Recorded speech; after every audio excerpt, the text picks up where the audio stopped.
Terima kasih atas kesempatan yang diberikan. Saya Benedictus Joseph Lucas Walangitan, nomor induk mahasiswa 2074201048, dari kelas A1 20 semester 5, akan mempresentasikan hasil ujian tengah semester lewat hasil dari tugas kelompok dalam mata kuliah Hukum Perjanjian Internasional yang berjudul Tinjauan tentang Konvensi Wina 1969 dan Konvensi Wina 1986. Vienna Convention 1969 dianggap sebagai induk perjanjian internasional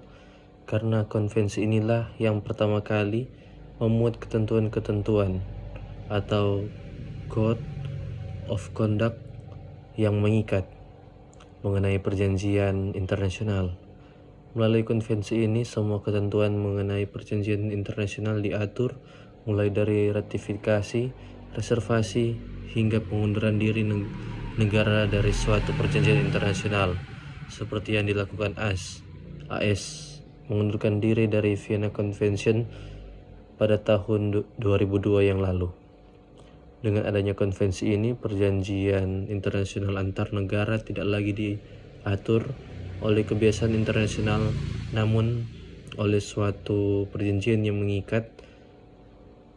yang menuntut nilai kepatuhan yang tinggi dari negara anggotanya, dan hanya bisa berubah apabila ada konsen dari seluruh negara anggota Vienna Convention tersebut, tidak seperti kebiasaan internasional yang dapat berubah apabila ada tren internasional baru. Konvensi Wina 1986 tentang hukum perjanjian internasional antara organisasi internasional dan negara, dan antara organisasi internasional dan organisasi internasional yang sesuai dengan namanya, mengatur tentang perjanjian internasional antara organisasi internasional dan negara ataupun perjanjian internasional antar sesama organisasi internasional. Pada dasarnya, kedua konvensi ini mengatur tentang proses atau tahap-tahap dalam pembuatan sampai dengan pengakhiran perjanjian internasional, yang secara garis besarnya merumuskan naskah perjanjian, penerimaan naskah perjanjian atau adoption of the text, pengotentikan naskah perjanjian, persetujuan untuk terikat atau pengikatan diri pada perjanjian, yang dapat disertai dengan pengajuan persyaratan atau reservation, mulai berlakunya perjanjian, penghormatan, pelaksanaan, dan penafsiran perjanjian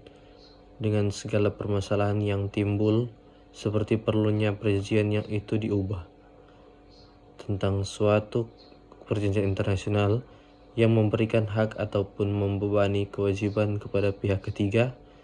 masalah penundaan atau suspension atas pelaksanaannya, perjanjian dan keabsahan dipersoalkan atau invalidity,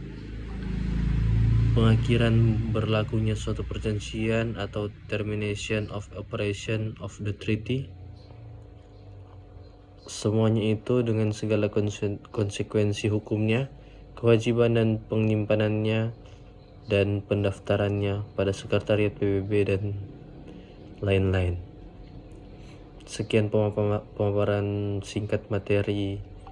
dari saya, dan saya mengundang Anda untuk masuk ke Universitas Pembangunan Indonesia Manado, karena di Universitas Pembangunan Indonesia Manado telah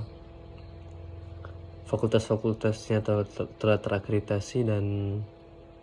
dosen-dosennya memadai dalam hal memberikan materi. Sekian dan terima kasih.